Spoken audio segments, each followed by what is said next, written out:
Son nom est un synonyme de l'art moderne. Sa signature, une marque plus précieuse que l'or.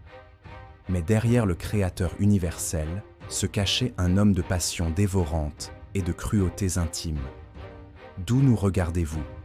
N'hésitez pas à le dire en commentaire, cela nous fait toujours très plaisir. Ce genre d'histoire est publié chaque soir sur la chaîne. Pour ne manquer aucune vidéo, vous pouvez vous abonner. Et si celle-ci vous plaît, vous pouvez aussi laisser un like. Au cours d'une vie qui s'étend sur près d'un siècle, Pablo Picasso a traversé 2 guerres mondiales, plusieurs révolutions artistiques et d'innombrables relations personnelles tumultueuses. Il a été tour à tour le prodige, le révolutionnaire, l'icône politique et le monstre sacré. Son œuvre est un journal intime monumental, un labyrinthe où chaque toile, chaque sculpture est une porte d'entrée vers ses désirs, ses peurs et ses contradictions. Mais qui était vraiment l'homme derrière le mythe qu'il a lui-même contribué à forger? Pour le comprendre, il faut remonter aux origines, dans la lumière crue de l'Andalousie, là où tout a commencé. Le 25 octobre 1881, dans la ville portuaire de Malaga, en Espagne, naît un enfant qui, selon la légende familiale, est d'abord cru mort-né. Laissé sur une table par la sage-femme, c'est son oncle médecin, Salvador, qui lui aurait insufflé la vie en lui soufflant au visage la fumée de son cigare. Cet enfant, Pablo Ruiz Picasso, entre dans le monde sur un souffle de drame, un prélude approprié à une existence qui en sera remplie. Il est le premier-né et l'unique fils de Don José Ruiz y Blasco, un peintre et professeur d'art à l'école des beaux-arts de Malaga, et de Maria Picasso y López. Dès son plus jeune âge, Pablo est entouré d'une adoration quasi mystique, particulièrement de la part de sa mère et de ses tantes, qui le traitent comme un petit prince. Cette atmosphère d'adulation inconditionnelle forgera en lui une confiance en soi inébranlable, une certitude quasi divine de son propre talent et de son droit à exister au-dessus des conventions.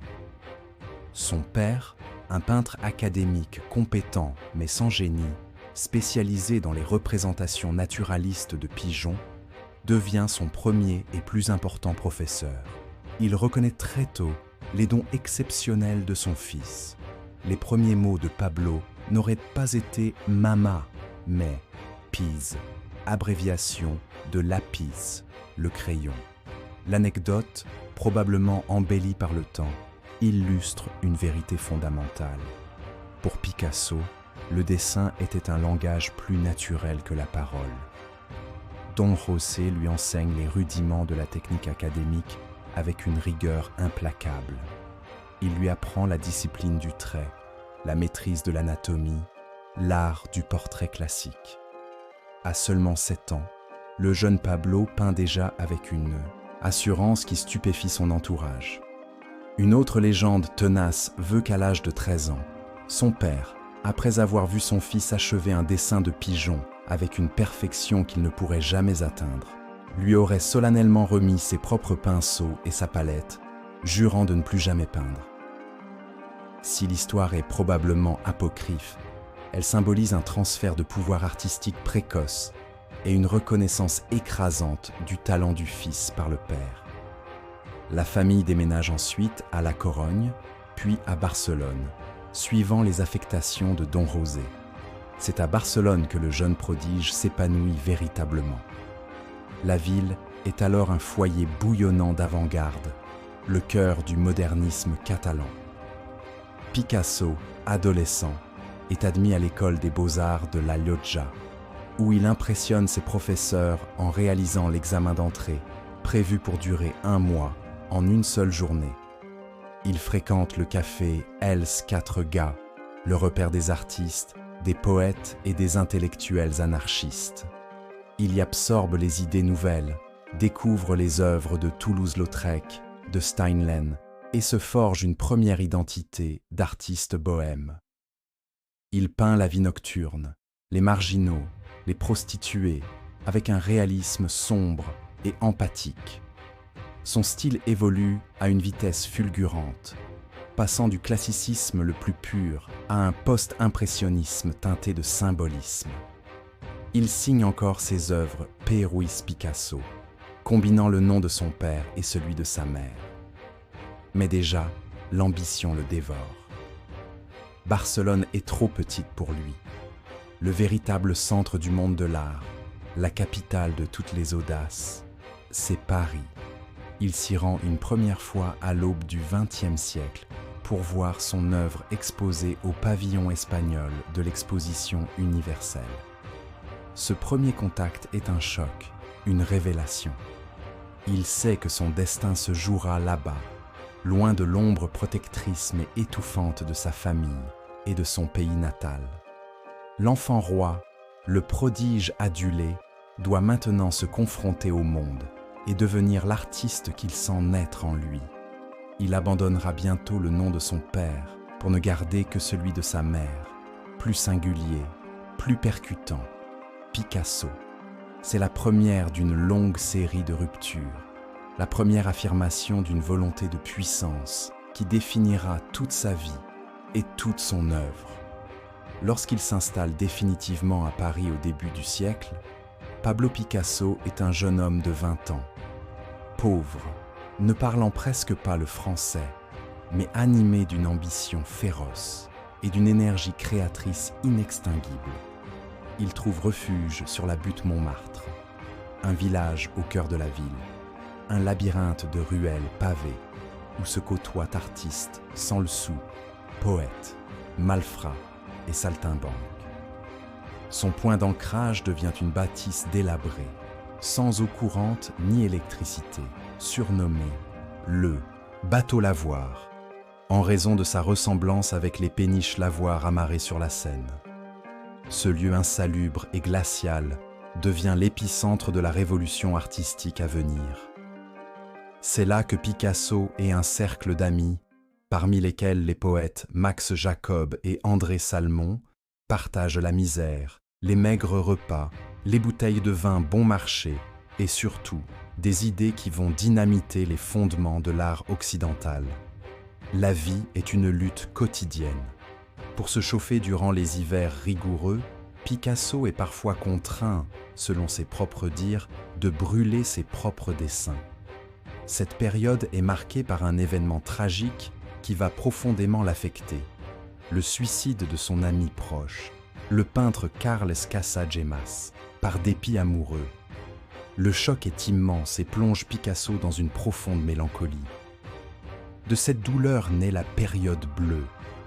Ses toiles se teintent de nuances de bleu et de vert, des couleurs froides qui traduisent de son deuil, et sa vision d'un monde peuplé de figures solitaires et misérables, mendiants, aveugles, mères décharnées tenant leur enfant dans les bras.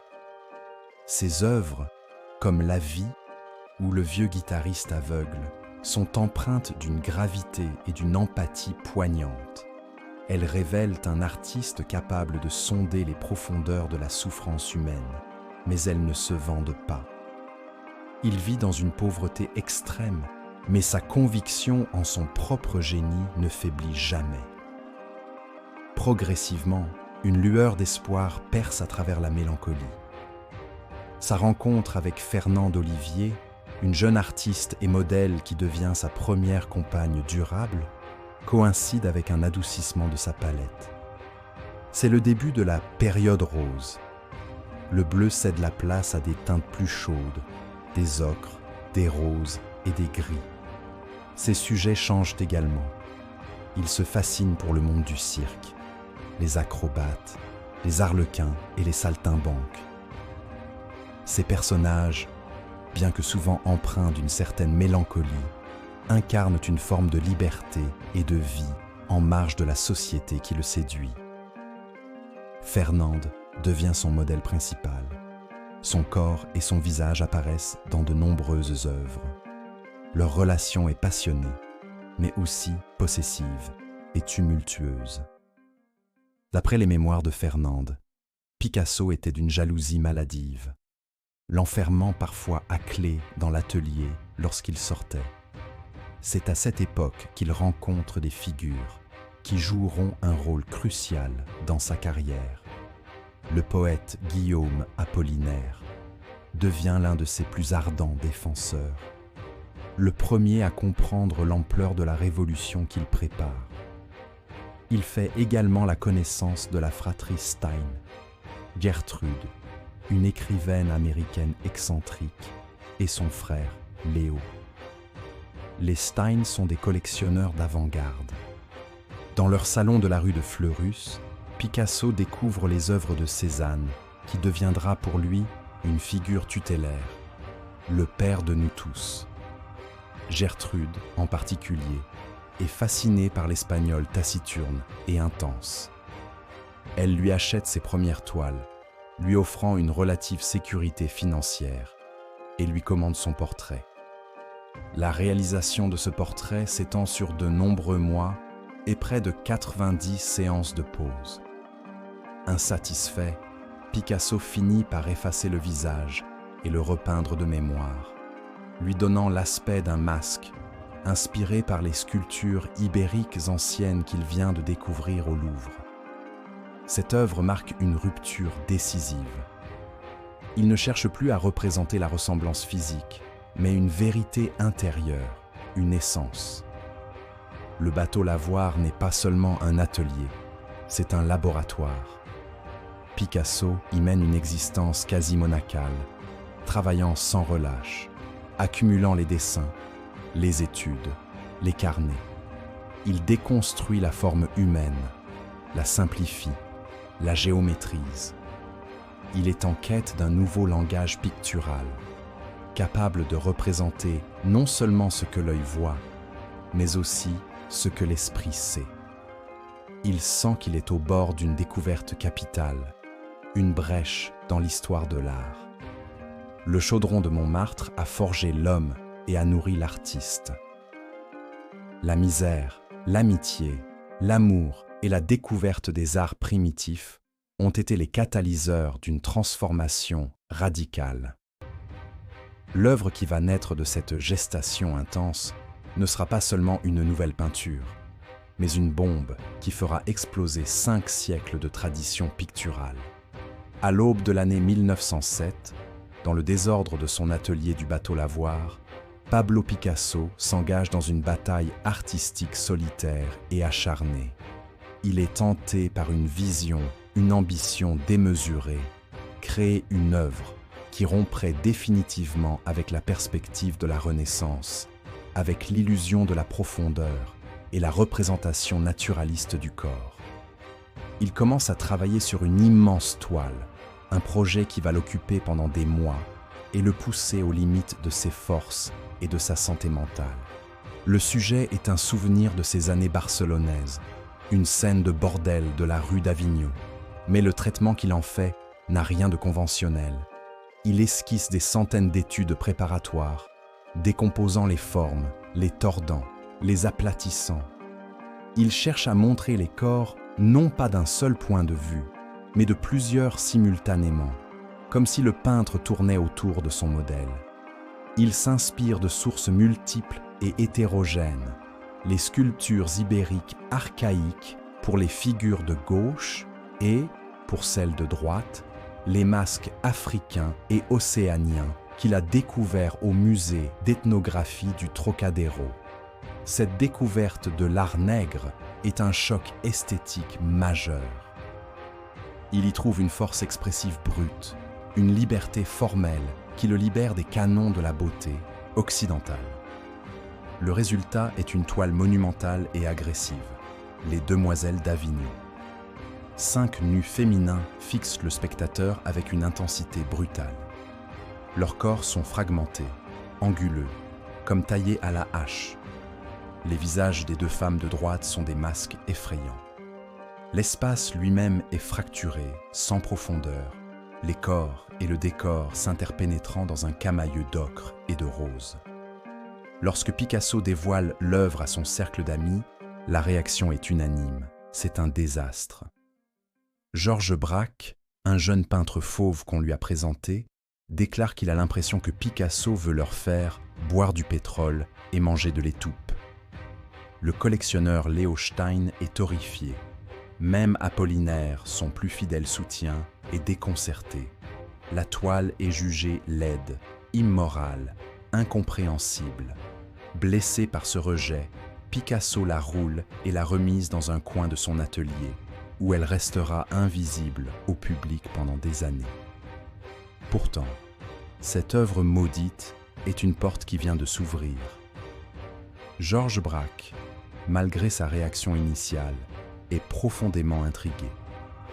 Il retourne voir la toile, la médite, et commence à explorer des voies similaires dans son propre travail, s'inspirant lui aussi de Cézanne et de sa volonté de traiter la nature par le cylindre, la sphère, le cône. Une conversation artistique intense s'engage alors entre Picasso et Braque. Pendant plusieurs années, ils deviennent, selon les mots de Braque, comme deux alpinistes encordés. Ils se voient quotidiennement, comparent leurs toiles, s'empruntent des idées dans une collaboration si étroite qu'il est parfois difficile de distinguer leurs œuvres de cette période. Ensemble, ils inventent le cubisme. La première phase, le cubisme analytique, consiste à décomposer l'objet ou la figure en une multitude de facettes géométriques, à l'analyser sous tous ses angles et à le réassembler sur la surface plane de la toile. Les couleurs sont délibérément restreintes à une palette quasi monochrome de brun, de gris et d'ocre, afin de ne pas distraire de l'étude de la forme. Ils peignent des portraits, des natures mortes, des instruments de musique. Le sujet devient un prétexte à une exploration purement plastique. C'est à cette époque qu'un marchand d'art allemand, Daniel Henry Kahnweiler, entre en scène. Contrairement aux autres, il comprend immédiatement la portée révolutionnaire de ce que Picasso et Braque sont en train de faire. Il leur offre un contrat d'exclusivité, leur achetant l'ensemble de leur production et leur assurant une stabilité financière qui leur permet de travailler en toute liberté, loin des pressions du salon officiel. Kahnweiler devient leur théoricien, leur promoteur, leur protecteur. Puis, la collaboration entre les deux artistes évolue vers une nouvelle phase, le cubisme synthétique. Ils réintroduisent la couleur et inventent la technique du collage et du papier collé. Ils intègrent dans leurs toiles des éléments du monde réel, des coupures de journaux, des étiquettes de bouteilles, des morceaux de toile cirés imitant le canage d'une chaise. Cette intrusion du quotidien dans le champ de l'art est une autre révolution. Elle brouille les frontières entre la représentation et la réalité, entre l'art noble et les matériaux pauvres. La déflagration cubiste a changé à jamais le paysage de l'art. Elle a mis fin à des siècles de mimésis et a affirmé que la peinture n'est pas une fenêtre ouverte sur le monde, mais un objet autonome, avec ses propres règles et son propre langage. Picasso, l'architecte principal de ce séisme, est désormais reconnu par une petite avant-garde comme le chef de file d'un mouvement radical. Il n'est plus le jeune Espagnol miséreux de Montmartre. Il est devenu le leader incontesté de la modernité, un artiste dont chaque nouvelle création est attendue, scrutée, et qui a prouvé qu'il était capable non seulement de maîtriser toutes les règles de l'art, mais aussi de les anéantir pour en inventer de nouvelles. L'éclatement de la Première Guerre mondiale en 1914 sonne le glas de l'effervescence bohème de Montmartre et de la collaboration fusionnelle entre Picasso et Braque. Étant citoyen espagnol, pays neutre, Picasso n'est pas mobilisé. Il voit ses amis, Georges Braque et André Derain, ainsi que le poète Guillaume Apollinaire, partir pour le front. La cordée est rompue. Il se retrouve soudainement isolé à Paris, dans une atmosphère de patriotisme et de suspicion envers les étrangers. Cette période de solitude et d'incertitude marque un tournant profond dans sa vie et son art. Alors que le cubisme avait été une aventure partagée, il se replie sur un travail plus personnel. Il continue à explorer les possibilités du cubisme synthétique, créant des œuvres d'une complexité et d'une gaieté chromatique éblouissantes, comme l'Arlequin. Mais en parallèle, et à la surprise générale, il opère un retour spectaculaire au classicisme et à la figuration. Il réalise des portraits au crayon d'un réalisme saisissant, d'une pureté de ligne qui rappelle Ingres, l'un de ses maîtres admirés. Ce double langage, cette capacité à être simultanément le plus radical des destructeurs de formes et le plus virtuose des dessinateurs classiques, déroute les critiques et le public. Pour certains, c'est une trahison de l'avant-garde. Pour d'autres, c'est la preuve d'une liberté souveraine, le refus de s'enfermer dans un seul style, une seule étiquette. Picasso lui-même ne voit aucune contradiction, affirmant que les différents styles sont pour lui comme des langages différents qu'il utilise en fonction de ce qu'il veut exprimer. Le changement n'est pas seulement artistique, il est aussi social. Jean Cocteau, poète, dramaturge et figure mondaine incontournable, entre dans sa vie. Cocteau, fasciné par le génie de Picasso, l'entraîne hors de son atelier pour le présenter à un tout autre monde, celui des ballets russes de Serge de Diaghilev. En 1917, Picasso se rend à Rome avec Cocteau pour concevoir les décors et les costumes du ballet Parade, sur une musique d'Éric Satie et un argument de Cocteau. C'est une immersion dans un univers de luxe, de sophistication et de discipline, qui contraste radicalement avec la vie de bohème qu'il a connue.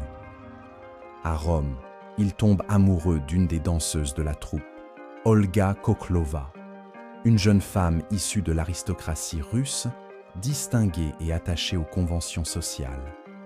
C'est le coup de foudre.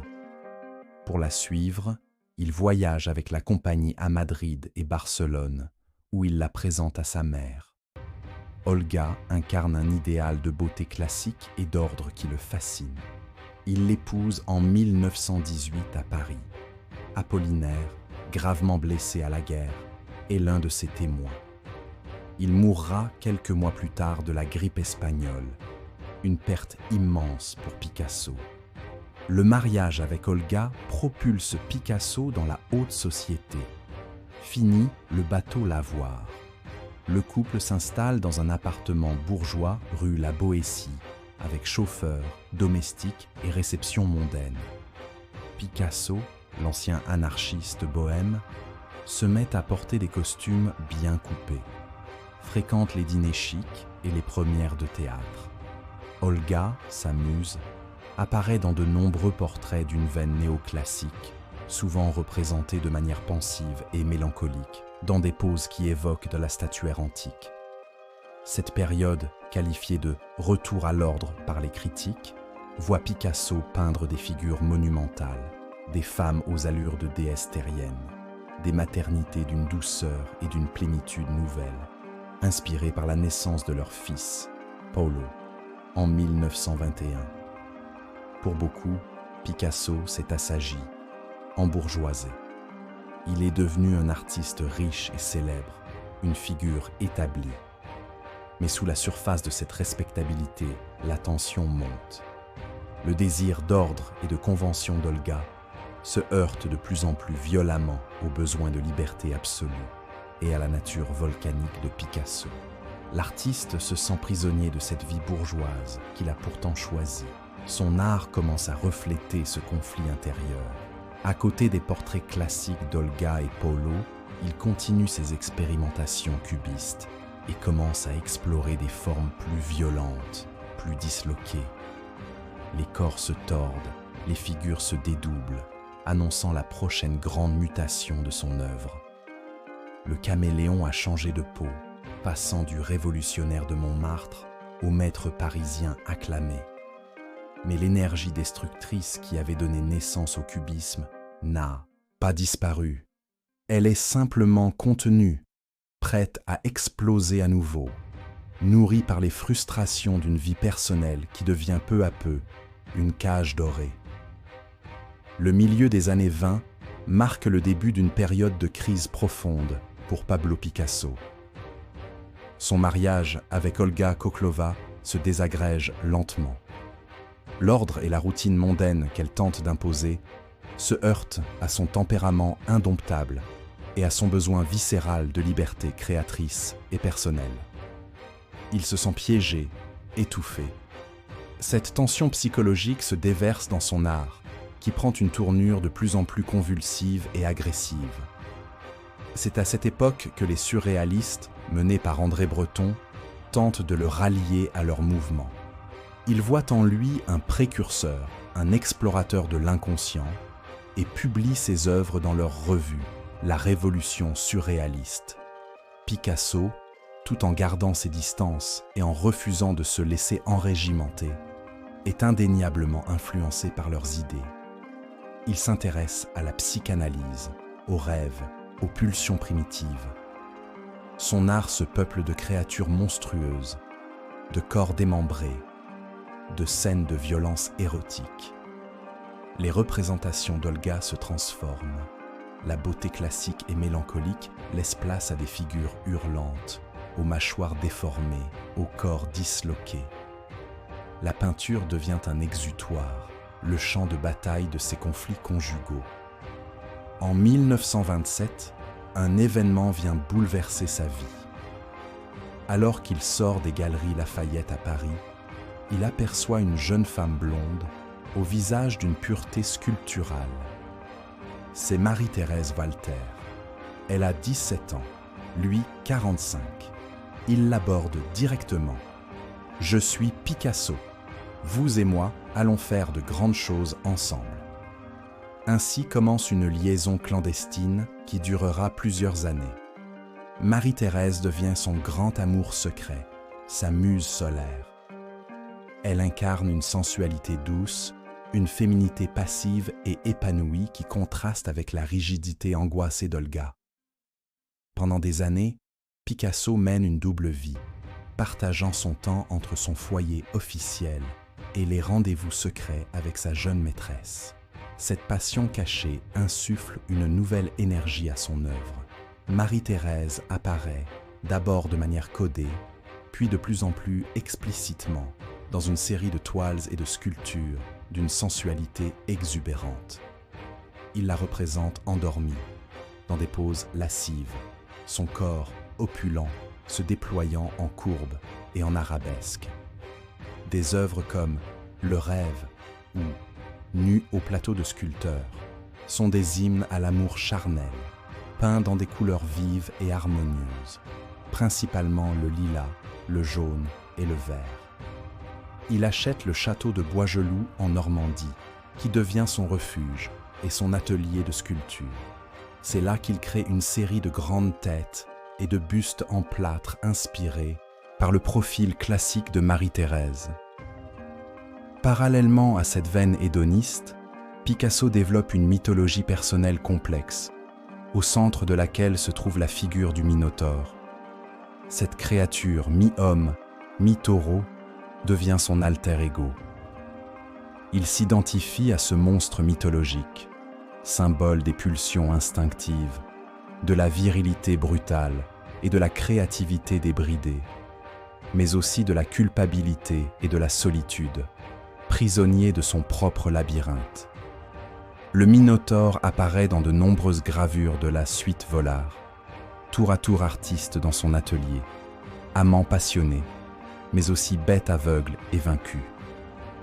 Le labyrinthe est une métaphore de sa propre vie, tiraillée entre deux femmes, deux mondes, entre la respectabilité bourgeoise et la passion dévorante. La situation devient intenable en 1935, lorsque Marie-Thérèse tombe enceinte. La naissance de leur fille, Maya, rend la liaison publique. Olga, apprenant la nouvelle, est anéantie. Elle quitte Picasso en emmenant leur fils Paolo. Une bataille juridique féroce s'engage pour le divorce. Selon la loi française de l'époque, en l'absence d'un contrat de mariage, les biens devaient être partagés à parts égales, y compris le contenu de ses ateliers. Refusant catégoriquement de céder la moitié de ses œuvres, Picasso ne divorcera jamais officiellement d'Olga.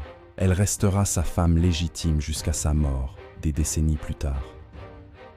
Cette période de crise personnelle et de déchirement le plonge dans une profonde dépression. Pendant près d'1 an, il cesse de peindre, une chose qui ne lui était jamais arrivée. Il se consacre à l'écriture de poèmes automatiques, influencés par les surréalistes. C'est une période de chaos, de remise en question. Le Minotaure est vaincu, aveuglé. Mais cette crise est aussi une mue. Elle le force à se confronter à ses propres démons.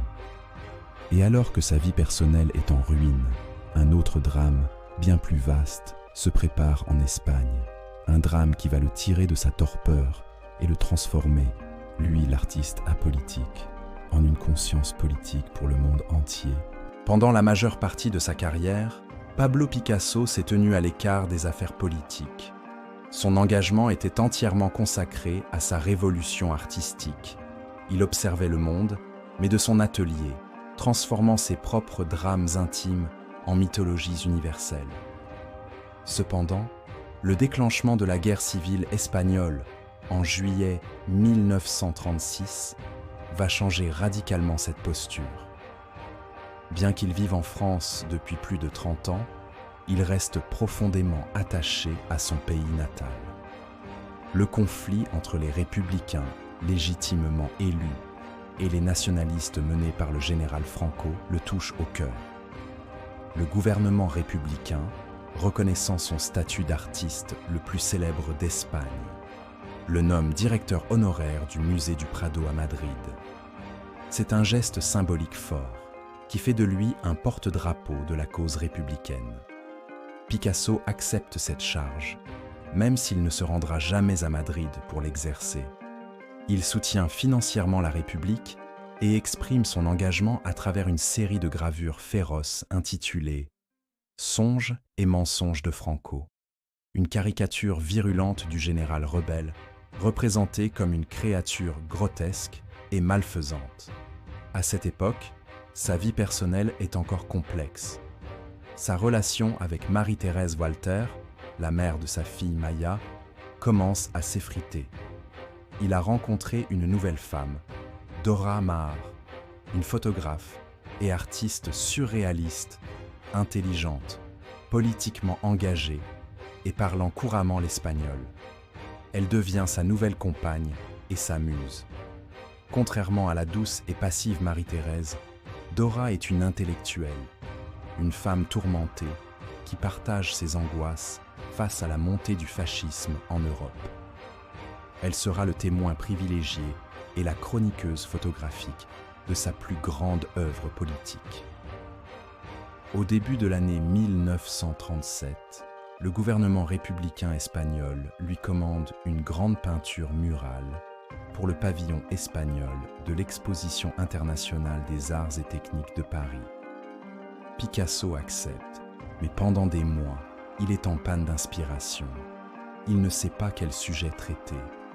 Il réalise quelques esquisses sur le thème de l'artiste et son modèle, mais rien ne le satisfait. Puis, le 26 avril 1937, un événement tragique lui fournit le sujet qu'il attendait. La petite ville basque de Guernica, un symbole de l'identité basque mais sans aucun objectif militaire, est bombardée pendant plus de 3 heures par la Légion Condor, une unité aérienne de l'Allemagne nazie, alliée de Franco. C'est le premier bombardement de terreur de l'histoire moderne visant délibérément des civils. Le bilan est effroyable. La nouvelle du massacre se répand dans le monde entier et provoque une onde de choc. Picasso est horrifié, révolté. Quelques jours plus tard, il commence à travailler sur une toile immense, de près de 8 mètres de long sur 3,5 mètres de haut. Dans son nouvel atelier de la rue des Grands Augustins, il se lance dans un travail frénétique. Dora Maar documente chaque étape de la création, prenant des dizaines de photographies qui nous permettent aujourd'hui de suivre la genèse de l'œuvre. Picasso abandonne la couleur, choisissant une palette austère de noir, de blanc et de gris, qui évoque le deuil, mais aussi l'urgence des photographies de presse qui lui ont révélé le drame. La composition est une scène de chaos et de souffrance monumentale. Ce n'est pas une représentation réaliste du bombardement, mais une allégorie de la barbarie. À gauche, une femme hurle de douleur en tenant son enfant mort, une pietà moderne. Au centre, un cheval blessé, symbole du peuple sacrifié, pousse un cri strident sous une ampoule électrique nue qui figure un soleil cruel et artificiel. À droite, une femme est piégée dans un bâtiment en flammes, les bras levés au ciel. Un taureau, imperturbable et massif, domine la scène à gauche, figure ambiguë qui peut représenter la brutalité, le fascisme ou encore la permanence de l'Espagne. L'œuvre est achevée en un peu plus d'un mois, dans un élan de fureur créatrice. Présentée au pavillon espagnol, Guernica déconcerte le public et la critique. Certains la trouvent trop austère, trop allégorique, manquant d'héroïsme révolutionnaire. Mais sa puissance expressive est indéniable. C'est un cri universel contre la guerre et la violence faite aux innocents. Après l'exposition, le tableau entame une tournée internationale pour lever des fonds pour les réfugiés espagnols. Il voyage en Scandinavie, en Angleterre, puis aux États-Unis, où il est confié à la garde du Museum of Modern Art de New York. Picasso stipule que l'œuvre ne devra retourner en Espagne qu'une fois la démocratie restaurée. Guernica transforme le statut de Picasso. Il n'est plus seulement le plus grand artiste vivant, il est devenu une conscience morale, un symbole de la résistance à la tyrannie. L'homme qui avait toujours placé son art au-dessus de tout a trouvé dans la tragédie de son pays une cause qui transcendait sa propre mythologie. Il a créé une icône du XXe siècle, une œuvre qui continue de résonner comme un avertissement intemporel contre la folie des hommes. Lorsque la Seconde Guerre mondiale éclate en septembre 1939, Pablo Picasso se trouve dans le sud de la France. Après la défaite française et l'occupation de Paris par l'armée allemande en juin 1940, de nombreux amis et personnalités lui conseillent de s'exiler aux États-Unis, où Guernica est déjà en sécurité et où sa renommée lui garantirait un accueil triomphal. Le consulat américain à Marseille lui propose même la citoyenneté, mais Picasso refuse. Il décide de retourner à Paris et de rester dans son atelier de la rue des Grands Augustins pour toute la durée de l'occupation. Ce choix est un acte de résistance passive. En tant qu'auteur de Guernica et de Songes et mensonges de Franco, il est une figure détestée des régimes fascistes. Son art est considéré par les nazis comme dégénéré. Il vit donc sous une menace constante. Il est interdit d'exposition publique et surveillé de près par la Gestapo. Des officiers allemands se présentent parfois à son atelier, soi-disant pour admirer ses œuvres. Une anecdote célèbre, probablement arrangée par l'artiste lui-même, raconte qu'à des officiers qui lui demandaient en regardant une reproduction de Guernica « C'est vous qui avez fait ça ?» il aurait répondu « Non, c'est vous ».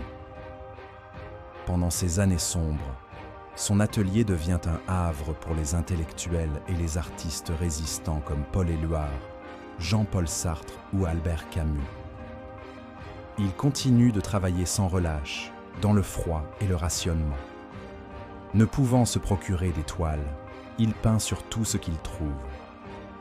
Sa production de cette période est souvent sombre, reflétant l'atmosphère oppressante de l'époque. Il peint des natures mortes austères, avec des crânes de bœuf, des vanités modernes. Sa sculpture la plus célèbre de ces années, Tête de taureau, est réalisée à partir d'une selle et d'un guidon de vélo, un acte de transformation poétique et un pied de nez à la pénurie. Sa vie personnelle reste tourmentée. Sa relation avec Dora Maar, déjà marquée par des tensions, se dégrade. D'après des témoignages, il l'aurait soumise à une cruauté psychologique, voire physique, la poussant au bord de la dépression. C'est durant l'occupation qu'il rencontre une jeune peintre de 21 ans, Françoise Gillot. Une nouvelle liaison commence dans l'ombre de sa relation finissante et violente avec Dora. À la libération de Paris en août 1944, Picasso est acclamé comme un héros culturel. Son atelier est visité par des soldats américains et des journalistes du monde entier. Il est devenu un symbole vivant de la liberté artistique et de la résistance à l'oppression. Dans la foulée de cette liesse, il annonce publiquement son adhésion au Parti communiste français. Cette décision spectaculaire surprend beaucoup de monde. Pour Picasso, c'est une manière de prendre position dans le nouvel ordre mondial qui se dessine. Il voit dans le communisme le camp des vainqueurs du fascisme, le parti des intellectuels résistants qu'il a fréquenté. Pour le parti, l'adhésion de l'artiste le plus célèbre du monde est une formidable opération de propagande. Picasso devient alors, volontairement, une icône de la paix dans le contexte de la guerre froide. En 1949, il est invité par le poète Louis Aragon à dessiner une affiche pour le Congrès mondial des partisans de la paix qui se tient à Paris. Il choisit une lithographie qu'il a réalisée quelques années plus tôt, représentant une colombe offerte par son ami Henri Matisse. Cette image simple, d'une grande pureté, devient instantanément un symbole planétaire, la colombe de la paix. Elle est reproduite à des millions d'exemplaires sur les murs du monde entier. Picasso, le révolutionnaire cubiste, le créateur de monstres, est désormais l'auteur de l'image la plus consensuelle et la plus universelle de l'après-guerre. Sa notoriété atteint des sommets inégalés. Il utilise son prestige pour soutenir les causes du parti, signant des pétitions, voyageant pour des congrès de la paix en Pologne ou en Italie. Cependant, sa relation avec le Parti communiste n'est pas sans heurts.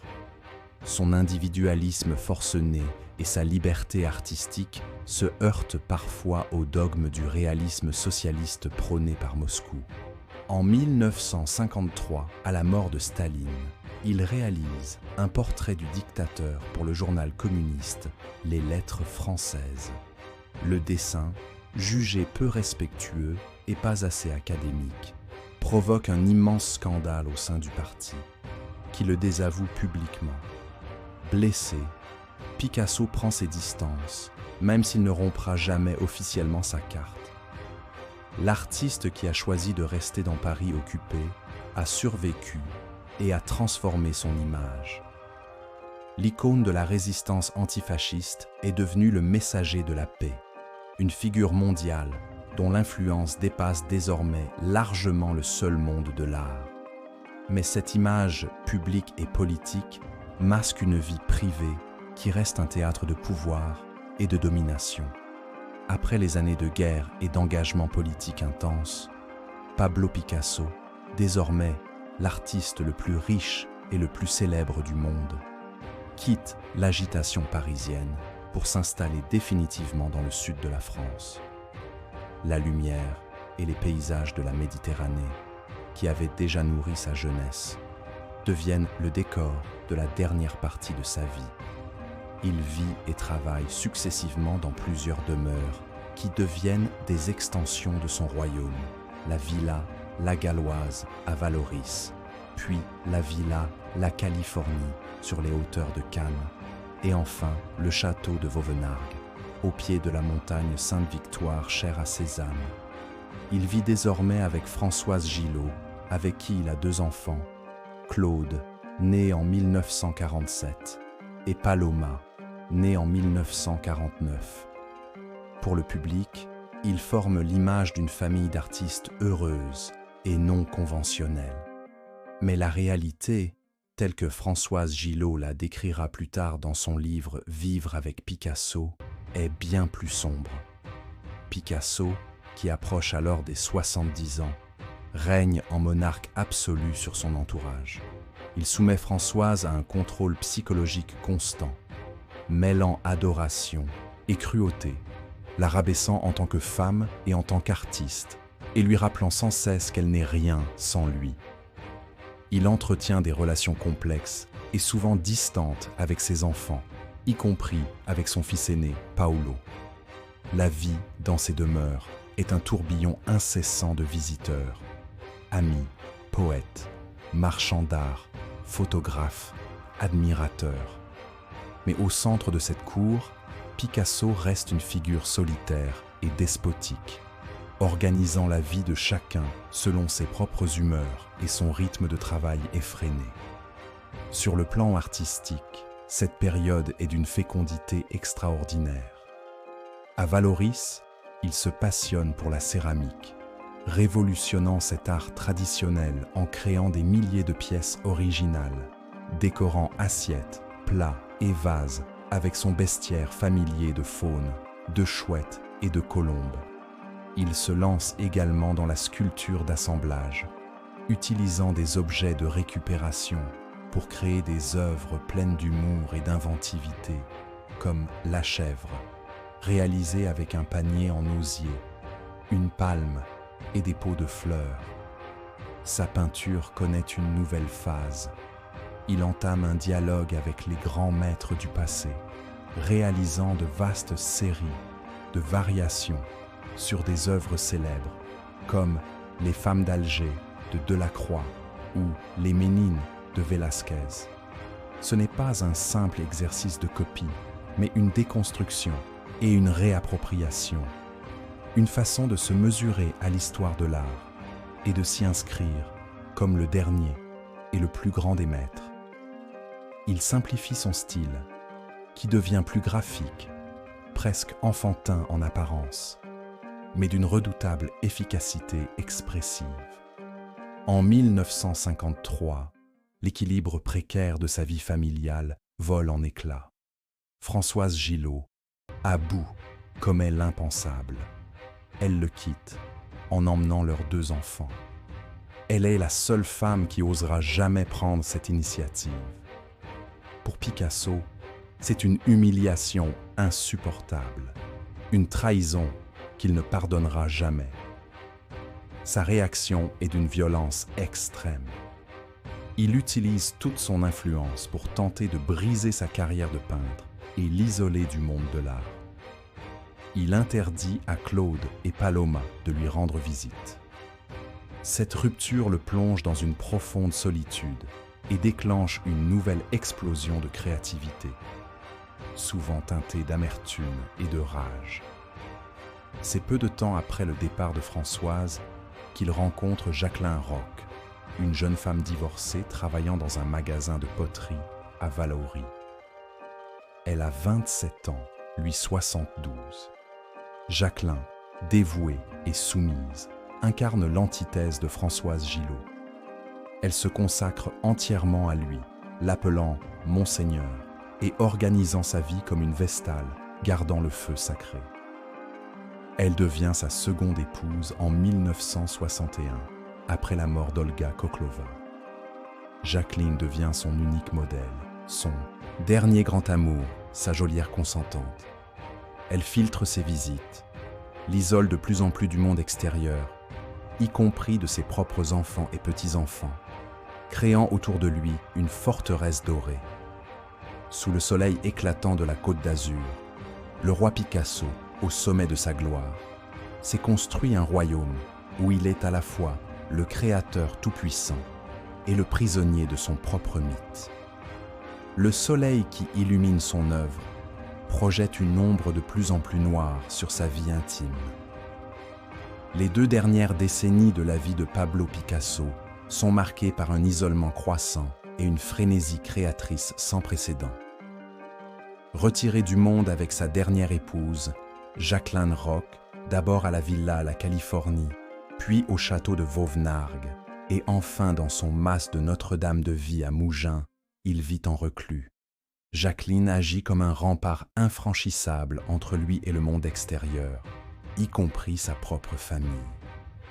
Ses enfants, Claude et Paloma, ainsi que sa fille aînée Maya et ses petits-enfants, se voient de plus en plus refuser l'accès au patriarche. Selon leurs témoignages, Jacqueline orchestre cet isolement pour préserver la tranquillité de l'artiste et asseoir son propre pouvoir. Picasso, vieillissant, semble accepter, voire encourager, cette claustration qui lui permet de se consacrer entièrement et sans distraction à son travail. Il se lève tard, travaille une grande partie de la nuit, dans un dialogue incessant avec ses toiles. Cette période est souvent qualifiée de période tardive et fut longtemps dépréciée par une partie de la critique, qui y voyait les signes d'un déclin, d'une production hâtive, voire sénile. Pourtant, un regard plus attentif révèle une énergie brute et une liberté formelle extraordinaires.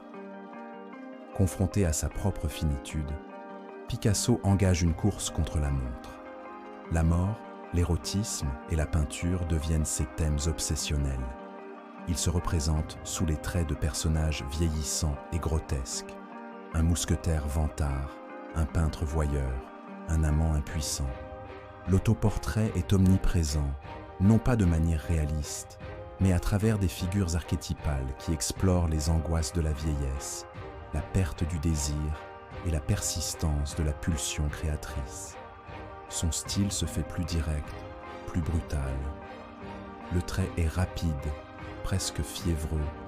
La couleur est posée en aplat vif, sans repentir. Il abandonne toute séduction esthétique pour une expressivité pure, parfois violente. Il peint des centaines de toiles, produit des milliers de dessins et de gravures à un rythme stupéfiant. C'est une sorte de journal intime pictural où il exorcise ses peurs. Le peintre et sa modèle, le couple, l'étreinte charnelle sont des sujets récurrents, traités avec une franchise crue, mêlant désir et désespoir. Jacqueline est omniprésente dans cette œuvre tardive. Il la peint sous toutes les formes, son profil hiératique devenant un motif récurrent, une sorte de sphinge gardienne de son univers. Elle est à la fois la muse aimante et la figure tutélaire de ces dernières années. En 1966, Paris lui consacre une rétrospective monumentale au Grand et au Petit Palais, un hommage national sans précédent pour un artiste vivant. Il choisit lui-même les œuvres, mais ne se rend pas au vernissage, préférant rester dans son refuge de Mougins. Il est devenu un mythe, une entité abstraite dont l'œuvre vit indépendamment de sa présence physique. Sa dernière grande série de peintures, exposée au Palais des Papes à Avignon en 1970, choque à nouveau le public. Ses toiles, peuplées de figures sexuées et grimaçantes, sont jugées vulgaires, obscènes. C'est pourtant son testament artistique, un ultime défi lancé aux conventions et à la mort, une affirmation jusqu'au bout de la primauté de la pulsion vitale. Jusqu'à ses derniers jours, il continue de dessiner. Ses ultimes autoportraits au crayon sont des visions terrifiantes. Le visage est déformé par l'angoisse, les yeux sont exorbités, fixant la mort en face avec une lucidité effrayante. C'est le visage de l'homme dépouillé de son génie et de sa gloire, confronté à la seule certitude de la fin. Le 8 avril 1973, Pablo Picasso s'éteint dans sa maison de Mougins, à l'âge de 91 ans. Il laisse derrière lui une œuvre colossale, estimée à plus de 50 000 pièces, mais aussi un héritage familial complexe et douloureux. Le monstre sacré a livré son dernier combat, laissant au monde un labyrinthe d'images qui n'a pas fini de dévoiler ses secrets. La rage de peindre a été sa seule façon de nier la mort, et jusqu'à son dernier souffle, c'est la peinture qui a gagné. La mort de Pablo Picasso en avril 1973 ne marque pas la fin de l'histoire, mais le début d'un nouveau chapitre, tout aussi complexe et dramatique, celui de sa succession. L'artiste n'a laissé aucun testament. Cette absence de dernière volonté pour un homme qui contrôlait tout de son vivant plonge sa famille et l'État français dans un imbroglio juridique et financier d'une ampleur inédite. Son patrimoine est colossal et difficile à estimer. Plusieurs demeures somptueuses, des liquidités importantes et surtout, un trésor artistique inestimable. Des milliers de peintures, de dessins, de sculptures, de céramiques et de gravures, conservées dans ses différentes résidences, constituent l'héritage le plus important de l'histoire de l'art. La bataille pour le partage de cette fortune va révéler au grand jour les fractures et les blessures d'une famille éclatée par des décennies de conflits. Plusieurs clans se forment. D'un côté, il y a Jacqueline Roch, sa veuve, qui contrôle l'accès aux œuvres et se considère comme la seule gardienne légitime du temple. De l'autre, Paolo, son fils aîné issu de son mariage avec Olga, est le seul héritier légitime selon la loi en vigueur au moment de sa naissance. Mais la situation est compliquée par l'existence de ses autres enfants, nés hors mariage. Maya, la fille de Marie-Thérèse Walter, et Claude et Paloma, les enfants de Françoise Gillot. À l'époque, la loi française ne leur accordait que des droits très limités, voire aucun, sur la succession de leur père. C'est Claude Picasso qui va mener le combat pour la reconnaissance de leurs droits. Il engage une longue procédure judiciaire pour faire valoir une nouvelle loi, votée peu avant la mort de Picasso, qui établit l'égalité des droits entre enfants légitimes et enfants naturels.